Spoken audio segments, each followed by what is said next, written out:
Hi everybody, this is not going to be one of our very professional videos. As you know, I'm pretty often testing the C2 to see where we are, what do we need to improve, and we are really close to start the production of the car and start letting journalists to test the car very soon in the next few weeks. And I wanted to share a little bit how that looks like, quite spontaneous today, because I think it's pretty interesting, an interesting day. The location is also interesting. This is an airfield, an unused airfield in Velika Gorica in Croatia, which is like half an hour from our factory. And this is where pretty much exactly 10 years ago from this spot broke 5 FIA and Guinness World Records with my green BMW E30. So it's quite a historic location for us. And today I'm testing where we are in terms of acceleration with the C2. So here is a pre-production car. So this is one of 5 pre-production cars that are being built before we start the customer test drives. Actually, the first 2 pre-production cars are finished. One more is being finished next week. Then 2 more cars before the first customer cars start in the next couple of months. So we are really getting close. And as you know, the car is not going to be called C2. It's going to have another final name, which we'll also reveal soon. But I thought it's cool to show you a little bit of progress and what we are doing. So that's quite exciting here on the track to see where we are with the performance. We are currently at about 85 to 90% of performance because of torque limitations. So we are ramping up the torque in the inverters and the motor slowly. And we should actually unlock 98 to 100% next week. But yeah, let's see what it can do today. To have some kind of reference point, we have a Porsche Taycan Turbo S to see how the C2 compares with the Porsche Taycan Turbo S. So the state of the car, I mean, the C2 is a road-going, fully homologated production car. So it's not a race car type of thing. 4 airbags, smart airbags, US and EU homologation, all of that stuff. We have road tires on. Actually, we are testing at the moment Michelin Pilot Sport tires. So these are normal road tires. It's not like Cup 2 or something like that. It's road tires. We came with both cars from the factory, driving them here. So both cars are at around 85% state of charge. They are not completely fully charged. So let's see how it goes. I hope we'll have some good time here today. We are the car's manufacturer, and of course you shouldn't trust the manufacturer, never.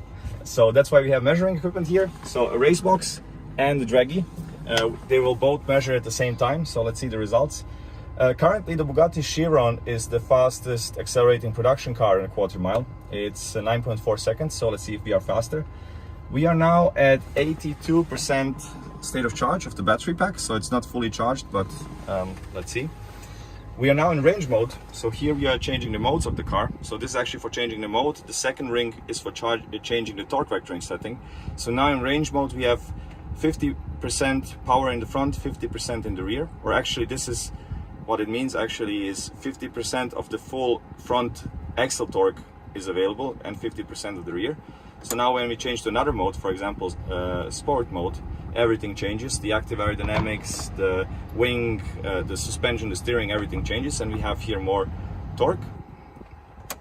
Drift mode, my favorite mode of course, 0% in the front, 100% in the rear, and you can adjust this as per your wishing. So you can, for example, increase the front torque, decrease rear. You can have front wheel drive, rear wheel drive, whatever you want with these 2 rings. But we will go now into track mode.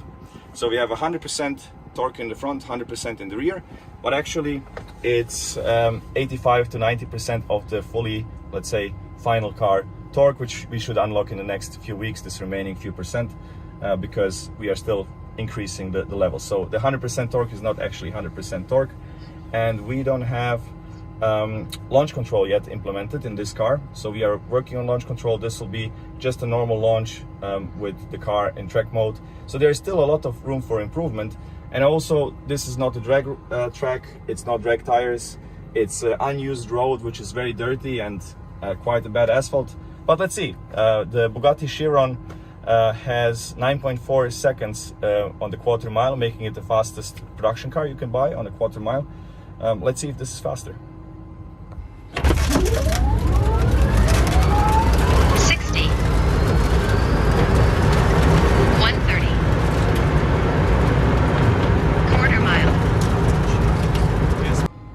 After the first couple of trial runs, we now had the real first run, and we achieved the 8.94 second quarter mile time. The 0 to 60 time is quite bad still. I guess that's because of the surface, 2.3 seconds, but this is the fastest acceleration for a road car ever, so faster than the Bugatti Chiron. And this is the first run, so let's see now when we warm up the tires a little bit more and the batteries warm up a little bit, how the times will improve.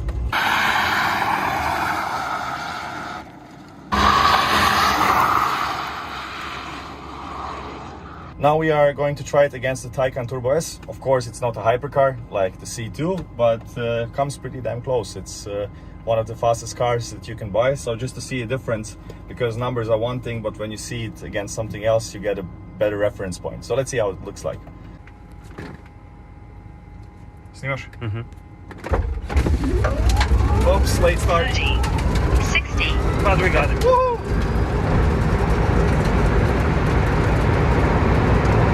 Quarter mile. Can I?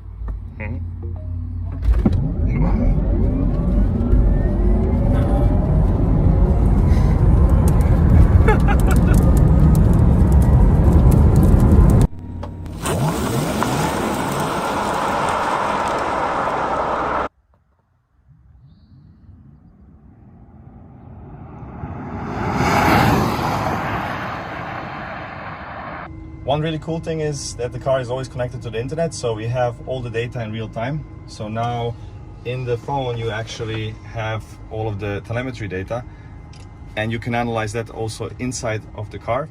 But to have it a little bit more visual, we can have it here on the screen, so we can see all of our launches here. So we can see 1, 2, 3, 4, 5, 6, 7, 8, 9, 10 launches we did. We started with about 82% state of charge. We ended up with 60% state of charge. So this is, by the way, our own tool that we are developing to see all the data and to update the cars over the air, which is really cool for me because I can see immediately what is going on with all the cars. I don't have to call the engineers, so I'm watching them all the time very closely. So let's see one of the runs. So we zoom in now in one of the runs to see how much power we have pulled. So here we can see, this was one of the first ones. So here we pulled 1,269 kilowatts. Okay, let's see the next run. 1,300 kilowatts. So that's already what, 1,700 horsepower, something like that. Here, let's see the next one. 1,277 kilowatts. So we still need to improve to get more power from the car, but we are quite close, almost 1.4 megawatts or the 1,900 horsepower. Then here we can analyze actually how that looked like on the track, where we draw the power and how much power, for example, or let's choose another one. Sorry for geeking out on this, but this is the kind of stuff I love. Yeah, here we can see how quickly we are reaching actually 250. So this is the exit speed of 250, which should be a lot faster. We have some high speed issues at the moment, which we are solving with software. So from here to here, the 400 meters, we are reaching the speed so fast. Let's take a little bit better resolution. So just this part of the acceleration. Yeah, pretty nice, isn't it? Okay. Hope you liked it. So I think we can say that the C2 is going to be, now that it enters production in a few months, the fastest accelerating production car, faster than a Bugatti Chiron. Of course, it's not all about acceleration. Acceleration is just one of the things. What we are doing with torque vectoring and drift mode and all of that stuff, it's really cool. It has so much opportunity, so much potential. Today we focused on the straight line acceleration, which will further improve, and we will give you an update on that soon. As I said, the journalists will have an opportunity to drive the car, to ride the car and try it themselves very soon and give their opinion. But I think we are coming really close and now improving, and the last few percent are the hardest ones to get right. But I think in the next few weeks we'll really make a big jump, and I can't wait to show you all of it. Thank you for watching.